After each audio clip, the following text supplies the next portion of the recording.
Bonjour, bienvenue sur Infocrime, la chaîne de faits divers. Aujourd'hui, je vais vous parler d'un cold case qui est complètement méconnu en France, mais qui a fait beaucoup de bruit à l'étranger. J'en ai pris connaissance de cette affaire il y a pas longtemps, là, dans l'affaire Fourniret, elle a été évoquée, il y avait deux lignes, et c'est les deux seules lignes à propos de l'affaire que j'ai trouvées en français. Je vais vous la faire découvrir, j'ai décidé de creuser cette affaire pour pas qu'elle tombe dans l'oubli et que, si possible, il y ait des gens qui se manifestent pour dire ce qu'ils savent, s'ils ont vu quelque chose, etc. Je vais donc vous expliquer un peu ce qui s'est passé, après on va faire le point ensemble. Voir qui peut être dans le coup, comment on pourrait faire quelque chose pour aider à faire avancer l'enquête, etc. Alors il y a pas mal d'éléments contradictoires dans les médias à propos de cette affaire. On va essayer de démêler le vrai du faux et on verra après. Allez, on y va. 7 août 1996, à Orsay, dans la banlieue ouest de Paris. Des ouvriers qui travaillent au bord d'une route font une macabre découverte. Dans un sac de couchage, le corps d'une jeune femme avec les genoux pliés. Le corps a dû séjourner à cet endroit sous le soleil pendant plusieurs jours, voire plusieurs semaines. La jeune fille est méconnaissable, ce qui va empêcher la police de l'identifier au début. Et finiront par faire le rapprochement avec une disparition qui avait été signalée, la disparition de Caroline Pinault, une ressortissante néerlandaise. L'autopsie révélera qu'elle a été étranglée. Mais l'état de décomposition du corps ne permet pas de dire s'il y a eu des violences sexuelles. Mais le fait qu'elle a été retrouvée en sous-vêtements laisse peu de place quant au mobile du meurtrier. Le malade mental qui a fait ça à cette jeune fille de 24 ans a dû se garer sur cette bretelle de la D188 pour se débarrasser du corps par-dessus la barrière de sécurité. Caroline, qui était originaire d'un petit village près de Nijmegen aux Pays-Bas, était partie au Portugal en stop pour aller à un festival hippie. Elle était accompagnée d'un ami, mais au retour, après une dispute, ils se sont séparés et Caroline a continué sa route seule. C'est là qu'elle a dû faire une mauvaise rencontre. La police essaiera bien sûr de trouver le coupable. Ils auront quelques suspects sur lesquels on n'a aucune information. Mais en tout cas, ça donnera rien puisque l'affaire a fini en cold case. Alors voilà pour les faits. Maintenant, on va voir les différentes versions au niveau du voyage, au niveau des informations qu'on a sur quand a été aperçue Caroline, etc. et où. Quoi qu'il en soit, d'après les médias néerlandais, la police en France, elle leur a dit de déclarer la disparition là-bas en Hollande, aux Pays-Bas. Les parents, c'est ce qu'ils ont fait. Et après, ils sont partis avec le petit ami de Caroline, parce que c'était pas avec le petit ami qu'elle était partie au Portugal, le petit ami n'avait pas pu descendre. C'était juste un ami. Là, les parents, ils ont fait toute la route qu'elle était censée prendre entre Nijmegen et le festival hippie au Portugal. Ils ont alerté un peu tous les commissariats, etc. sur la route. Et il y a un des endroits dans lequel les médias disent qu'elle a été aperçue pour la dernière fois, c'est la ville de Hendaye. Dans une première version, en fait, elle a fait ce festival avec son ami au Portugal. Il y a une photo qui a été prise à Chavez en Espagne le 24 juillet qui atteste qu'ils étaient bien sur le chemin du retour. L'ami, il dit que à Hendaye, le 25 juillet à 11h du soir, Caroline, elle a voulu faire la route toute seule. Ils se sont un peu disputés. Elle a voulu faire la route toute seule. Et malgré ses recommandations, elle a embarqué avec un gars, un Français, dans un van blanc. Et quand les parents et le petit ami Ils ont fait la route donc pour descendre au Portugal, ils s'y sont arrêtés à Hendaye. Et là-bas, au commissariat, ils savaient même pas que la fille elle avait disparu.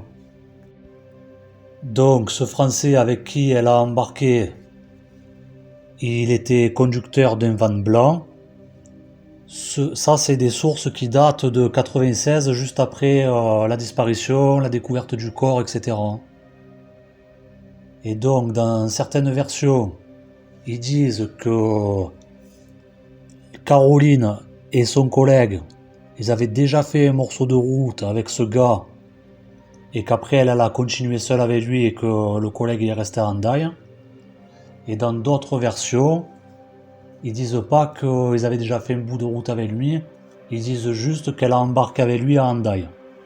Donc on sait pas.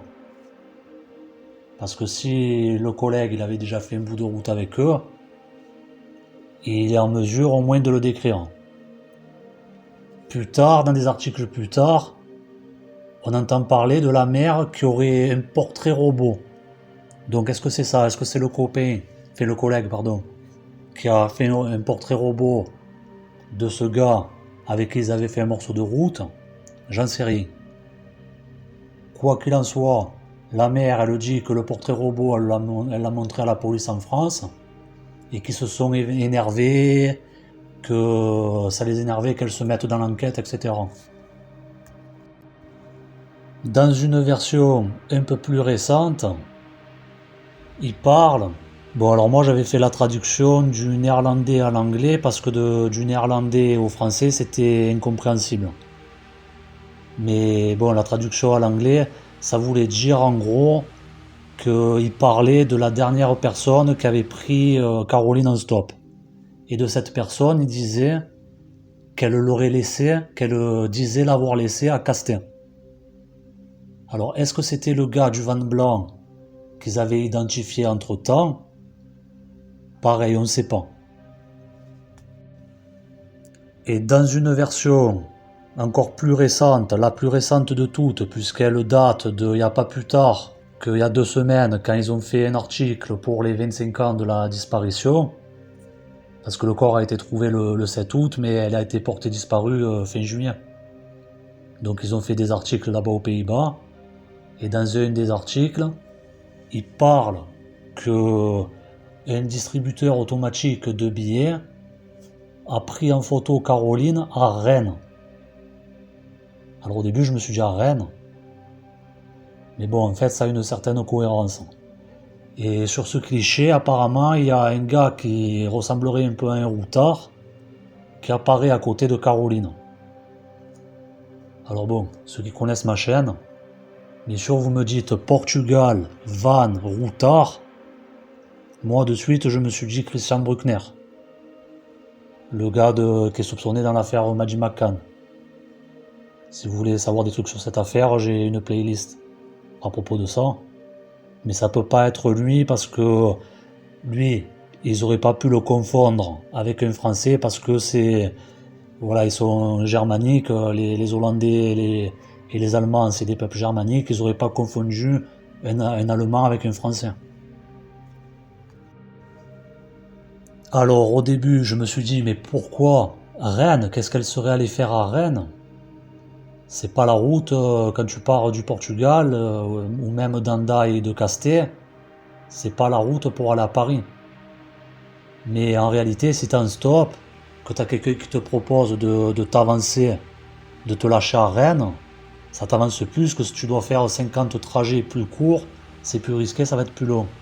Donc peut-être qu'elle a voulu se faire avancer jusqu'à Rennes et après elle aurait relié Paris de Rennes, parce qu'apparemment le retrait qu'elle aurait fait, ça correspondait à peu près au prix d'un ticket entre Rennes et Paris. Donc ça paraît cohérent, et ça paraît cohérent aussi parce que Casté, c'est entre Hendaye et Rennes.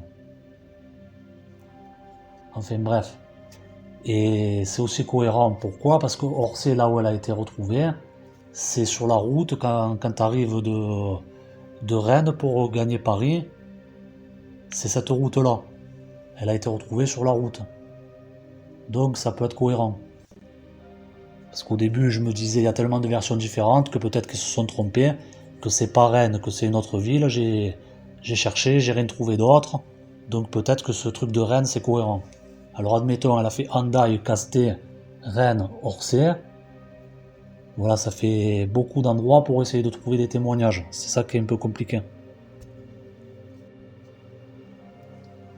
Alors, cette histoire de retrait à Rennes avec ce gars-là qui aurait été à côté de Caroline sur le cliché, c'est d'autant plus intriguant parce qu'à un moment, dans un article, la mère, elle dit que la police, ils connaissent, je cite, le PIN code d'un suspect et que malgré ça, ils l'ont pas trouvé. Alors, PIN code, en anglais, c'est facile, ça veut dire code PIN. Je me suis dit peut-être qu'en néerlandais ça veut dire autre chose, j'ai traduit, non, ça voulait bien dire code PIN aussi. Je me suis dit peut-être, en cherchant d'autres significations, etc., peut-être qu'il parle de la plaque de la voiture ou quoi, quand j'avais pas encore vu cet article du distributeur. Et non, je trouvais rien. Mais comment la police peut connaître le PIN code du gars sans le connaître lui? D'ailleurs, comment ils peuvent connaître le PIN code du gars sans connaître son compte en banque? Parce que c'est ça qu'ils connaissent, c'est les retraits qu'ils voient, ils ne voient pas les numéros des gens. Ils voient qui a retiré, à quelle heure, combien, etc. Donc pourquoi ils l'ont pas remonté ce gars? C'est bizarre. Après, je me suis dit, bon, on ne sait jamais, peut-être qu'en se débarrassant du corps, il s'est débarrassé aussi de papier, et que sur ces papiers, il avait marqué en fait le code de sa carte bancaire. Et c'est pour ça que la police aurait le code PIN de l'auteur, parce qu'ils ont vu que c'était pas le code PIN de Caroline Pinot, ni son écriture sur le papier, etc. Ils en présument que c'est celui de l'auteur. Mais bon. Enfin, cette histoire, c'est vraiment tortueux. Ça fait plusieurs semaines que je creuse dessus. Et c'est vraiment bizarre. Bon, de toute façon, à part si c'est une erreur des médias, parce qu'il y avait qu'un seul média qui donnait cette version, toutes les autres, ils en parlaient pas. Mais bon, quand même, s'ils disent qu'elle a fait un retrait et qu'elle a été prise sur les caméras, ça c'est sûrement un fait. Donc bon, on a vu le trajet qu'elle avait pris à peu près. Ce qui aurait été intéressant, bien sûr, c'est de savoir ce qui s'est passé après Rennes. Mais bon, on a vu une partie du trajet au moins. Maintenant, je vais vous expliquer la polémique qu'il y a eu par rapport à cette affaire. Alors en France, il n'y a pas eu de polémique, il n'y a rien qui est sorti dans les médias, du moins pas ce qu'on peut trouver sur Internet. Mais aux Pays-Bas, ça a été la folie. Alors bon, la mère déjà, elle n'était pas contente parce que l'enquête, elle n'a pas démarré de suite quand elle a signalé la disparition de sa fille. Elle n'était pas contente parce que la police à Anda, ils n'étaient pas au courant que sa fille elle avait disparu, alors que à l'époque, c'est là-bas qu'elle pensait qu'elle avait été vue pour la dernière fois. Aux Pays-Bas, les flics qu'elle a vus, en fait, ce qui s'est passé, c'est qu'ils étaient en contact avec la police française. La police française, quand ils ont trouvé le corps, ils avaient un doute. Mais bien sûr, ils pouvaient pas d'un coup dire comme ça à la mère, oui, c'est votre fille, et qu'après la mère, elle s'affole, etc. Et qu'au final, ça aurait pas été sa fille, parce que c'est possible. Dans ces années-là, il y avait quasiment 2 fois plus d'homicides que maintenant. Enfin, c'est des chiffres, hein. Les chiffres qu'on a, c'est à l'époque 2 fois plus. Quoi qu'il en soit, il fallait qu'il l'identifie avant de crier qu'il avait trouvé. Mais ils avaient quand même parlé un peu avec leurs homologues hollandais, et il y a un des policiers là-bas qui a estimé qu'en fait les Français étaient trop insensibles, etc., qu'il faisait trop poireauter la mère, qu'il la laissait trop dans l'attente de savoir si sa fille était toujours vivante ou disparue. Et lui, qu'est-ce qu'il a fait? Il a dit, oui, et ils ont trouvé, c'est quasiment sûr que c'est votre fille. Elle, qu'est-ce qu'elle a fait? Elle a rameuté des journalistes de là-bas et ils ont débarqué à Paris en fait, là où le corps était à la morgue. La mère, elle a écrit un livre à propos de l'affaire et elle raconte qu'elle est descendue chez nous en France à la police. Et là où il y avait le corps à la morgue, elle disait que c'est un endroit où il y a 900 corps qui sont en attente, où il y a tous les victimes d'accidents, les suicides, les meurtres et tout qui atterrissent là-bas, tous les gens qui sont trouvés dans la rue, même de mort naturelle mais qu'ils n'arrivent pas à identifier, et les mettent là-bas. Et là-bas, la police, elle n'a pas voulu laisser la mère identifier sa fille. Mais alors, bon, est-ce que la police, elle a pas fait ça tout simplement pour pas que la mère, elle ait à voir sa fille dans un état méconnaissable, décomposé? Est-ce qu'elle a pas voulu lui épargner ça? C'est sûrement ça. Mais la mère, elle l'a pas compris comme ça. Elle l'a mal pris. Et voilà. Quoi qu'il en soit, entre le moment où ils ont trouvé le corps le 7 août et le moment où elle est descendue à Paris, il y a quasiment 3 semaines qui étaient passées où elle attendait de savoir si ce qu'était devenu sa fille, quoi. Ensuite, bon, quand elle a eu plein de doutes, que la police a dit qu'il y avait de fortes probabilités que ce soit sa fille, mais que c'était pas encore sûr à 100%, ils ont voulu faire identifier un pendentif qu'il y avait sur le corps. Mais ce pendentif, la mère ne le connaissait pas, c'était le petit copain qu'il avait offert et pas l'ami qui l'accompagnait au Portugal. Donc il a fallu que le petit copain il descende des Pays-Bas pour venir reconnaître le pendentif. Il a bien reconnu et voilà, c'est comme ça qu'elle a été identifiée en gros. Mais la police hollandaise, elle disait que pourtant ils avaient tout envoyé, qu'ils avaient envoyé en fait un odontogramme. C'est comment dire, une radio des dents pour identifier des corps. Des fois, ils les identifient comme ça. Les empreintes digitales et même des cheveux, ils avaient envoyé ces 3 choses. Mais la police, elle française, elle disait qu'elle ne l'avait pas reçu dans les temps et que c'est pour ça que ça avait aussi traîné. Voilà, alors dans les médias, ils ont commencé à dire que c'était inadmissible, qu'il y avait trop d'attentes et blablabla, blablabla. Après la mère, elle a dit que les policiers, ils étaient insensibles, les Français, etc. Que les policiers, voilà, parce que elle, bien sûr, c'est sa fille, elle était traumatisée, etc.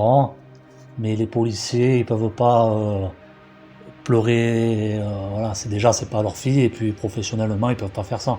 Ils vont pas se mettre à pleurer, à se rouler par terre. Non, ils sont obligés de faire leur travail, de garder leur sang-froid, etc. Ça, pareil, la mère, elle le comprenait pas. Et plus grave, il y a un journaliste qui était très connu, qui s'appelle Peter De Vries, qui s'est pris une balle dans la tête il y a pas longtemps, justement, là, il y a quelques jours, quelques semaines, qui lui est pourtant dans toutes les affaires high profile des Pays-Bas, il y est. Et lui, il sait très bien que la police, elle peut pas, voilà, elle est obligée de garder quand même une certaine froideur, pas froideur, mais bon, leur sang-froid, c'est normal. Et lui, dans les médias, il disait que c'était pas normal, les Français, blablabla, blablabla. Il fait critiquer les Français en général, quoi. Enfin bref, les tensions ont un peu monté, surtout côté néerlandais apparemment. Bon après, côté de la mer, c'est normal parce que ce monde, la pauvre, il a dû s'écrouler. Hein, c'est... Apprendre que sa fille elle a été retrouvée étranglée et tout ça, la pauvre. Enfin bref. Donc il y a eu ça, et après pour couronner le tout, ils ont fait galérer les parents pour récupérer le corps. Voilà, en fait le corps, ils leur ont rendu 3 mois quasiment après l'avoir découvert.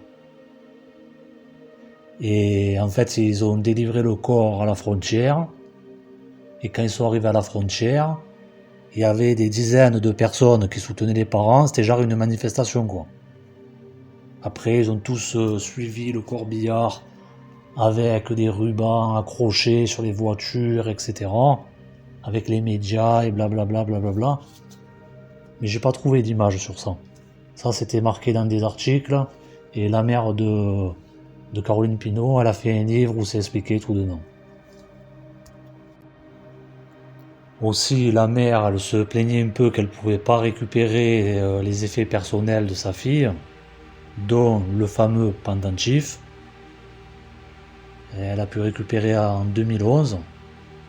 Mais bon, c'est des trucs qui auraient pu avoir dessus l'ADN de l'auteur, qu'ils n'ont pas trouvé avant. Et avec les techniques de maintenant, qu'ils peuvent peut-être trouver quelque chose. Mais ils lui ont rendu, elle l'a trifouillé et tout ça. Ça, c'est peut-être pas trop bon pour l'enquête, enfin. Quoi qu'il en soit, l'ADN de la mère, il a été pris en 2019. Pourquoi ?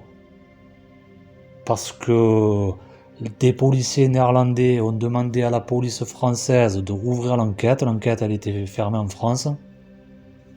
Et là, ils vont étudier la piste Fourniret. Alors apparemment, il y a déjà eu des comparaisons qui ont été faites. Il y avait un cheveu qui avait été retrouvé dans un des véhicules de Fourniret, qui a été comparé et qui n'a pas matché avec celui de Caroline. Aux Pays-Bas, ils disent qu'il y a très peu de chances que ce soit Fourniret qui soit responsable de la mort de Caroline. Mais bon, Fourniret, même si en 95 il vivait en Belgique, il avait toujours des attaches en région parisienne. Et d'ailleurs, il avait vécu à 30 km de Orsay, à Clairefontaine en Yvelines, il a vécu. Non, ce qu'il y a, c'est que de toute façon, il y a d'autres pistes potentielles à proximité plus ou moins proche.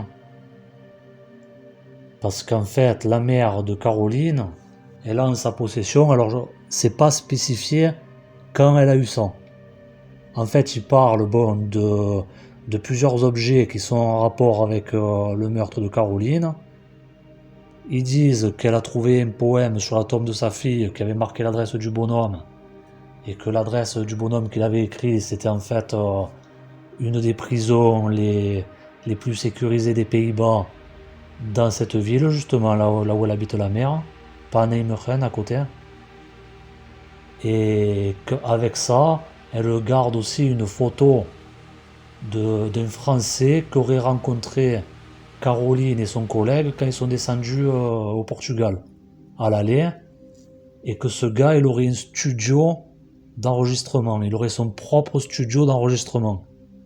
Alors là, ce que je vous dis, c'est carrément un appel à témoins aussi. Parce que, en fait, quelques années après le meurtre, il y a des journalistes qui ont voulu aller interroger cette personne, et la personne, elle avait disparu. Il avait abandonné son studio d'enregistrement, son domicile, et il était parti, il s'est évanoui dans la nature, il est parti en gros en cavale. Donc c'est très très étrange. Si vous connaissez quelqu'un qui à l'époque traînait justement dans le monde de la musique, qui avait son propre studio, ou qui avait accès à un studio, que le gars il est parti pendant quelque temps, vous l'avez plus vu ou que vous l'avez plus vu depuis, qu'il avait l'air un peu bizarre, qu'il avait l'air de se cacher, parlez-en, essayez de faire des rapprochements et parlez-en aux autorités s'il faut. Enfin, il n'y a pas d'autres éléments à part ça. Ils disent pas dans quelle ville, voilà, ils sont trop vagues, c'est ça le problème. Mais la mère, elle a une photo d'un Français qui a rencontré Caroline. Qu'est-ce qu'il a pu se passer ? Elle se sépare de son compagnon de route, elle remonte vers Paris. À l'aller, comme ils avaient convenu qu'ils se reverraient avec ce gars au studio et qu'elle chanterait, parce qu'elle chantait. Elle était bien branchée sur tout ce qui était artistique, tout ça. Donc elle, au retour, elle veut s'arrêter chez ce gars. Ce gars essaye d'abuser d'elle, il la tue et se débarrasse du corps là-bas. C'est une des probabilités. C'est pour ça que ce gars, il est... Voilà, c'est dommage qu'il n'ait pas été retrouvé. Après, dans le coin, plus proche encore que là où vivait Fourniret, il y a des cold cases qui n'ont pas été résolus, que c'est troublant. J'ai essayé un peu de regarder ce qui se passait dans la région pour un peu voir qui pourrait avoir tué Caroline. Et bon, il y a un truc qui m'a sauté aux yeux de suite, c'est que ça s'est passé à côté de Saclay. Alors, si vous connaissez pas le tueur dont je vais parler maintenant, allez voir sur ma chaîne, il y a une vidéo qui s'appelle Le Grêlé. C'est un tueur en série qui a tué 3 personnes, qui en a violé plusieurs autres, que la police cherche depuis des années. Ils ont l'ADN, ils ont un portrait robot, ils ont tout, des témoins oculaires, tout. Ils n'arrivent pas à mettre un nom dessus. Et ce gars, en juin 94, soit un an avant que Caroline soit tuée et déposée à Orsay, il a agressé une minote qui n'a pas tué. Il a agressé dans une ferme à Saclay, à moins de 9 km de là où on a retrouvé Caroline. Et le modus operandi de ce tueur en série, là, le Grêlé, c'est l'étranglement. C'est pas anodin. À moins de 20 km à la ronde, autour de là où a été retrouvée Caroline, il y a plusieurs cold cases, notamment donc par exemple le meurtre de Corinne Didio, qui avait disparu en juin 1995 et qui a été retrouvé coupé en morceaux dans une valise flottant dans la Seine. Il y a le meurtre de Sophie Boulet, 30 ans, qui a été retrouvée étranglée et battue avec un oreiller sur le visage à Versailles. Et il y a, bon, ça c'était un peu plus tard, Florence Bloise, qui a disparu en 2003, en février 2003. Il y a beaucoup de trucs qui se passent autour de Orsay. Donc ça peut avoir un lien. Après aussi un peu plus proche, mais c'était quasiment 10 ans avant et je pense pas que c'est lié. Mais on sait jamais. Juste à côté de Orsay, il y a eu le meurtre de la petite Sabine Dumont aussi en 87. Mais bon. Alors il faut espérer qu'il y ait des témoignages qui tombent. Est-ce que vous étiez fin juillet, notamment le 26, 27, toute la fin juillet et avant le 7 août, parce que le corps il a pu s'en débarrasser alors qu'il était déjà décomposé. Il a peut-être pas mis là le jour où il a tué, on ne sait pas en fait. Est-ce que vous avez vu un jour un véhicule arrêté exactement là où il a déposé? C'est à la bretelle de Chevreuse. Quand vous prenez la D188 en arrivant au champ de Villebon-sur-Yvette et que vous sortez pour tomber sur la N118 en direction justement de Saclay. Voilà, est-ce qu'un jour vous avez vu un véhicule arrêté, que vous avez pensé que c'était juste quelqu'un qui jetait quelque chose? Est-ce que vous connaissez, si vous êtes de la région, quelqu'un qui aurait pu commettre un acte comme ça? Faut parler, si vous savez quelque chose, faut parler. Si vous êtes de Hendaye ou des villes que j'ai citées là, de Rennes, est-ce que vous avez vu Caroline? Est-ce que vous avez vu la personne qui l'accompagnait? Est-ce qu'un van blanc, quelqu'un qui conduisait à l'époque un van blanc et qui serait capable de commettre des faits comme ça vous parle? C'est à ça qu'il faut réfléchir. Si vous avez des photos, essayez de l'époque. Essayez de voir s'il n'y a pas quelque chose d'intéressant qui peut apparaître dessus, on ne sait jamais. Si vous aimez bien faire des recherches sur internet, tout ça, Vous savez qu'il faut rechercher justement ces photos sur les villes que je cite dans la vidéo. Et voilà, il faut que Caroline, justice lui soit rendue, que sa mère elle ait les réponses à ces questions et qu'elle voie que les Français, c'est pas ce qu'elle croit, que les gens s'en foutent pas quand il y a des meurtres parce que c'est des étrangers, etc. Voilà. Merci de votre attention. Au revoir. N'oubliez pas de vous abonner et de liker, ça va sans dire. Mais surtout, essayez de réfléchir à ça. Si en 96 vous étiez en région parisienne ou dans le sud-ouest, etc. Allez, à bientôt.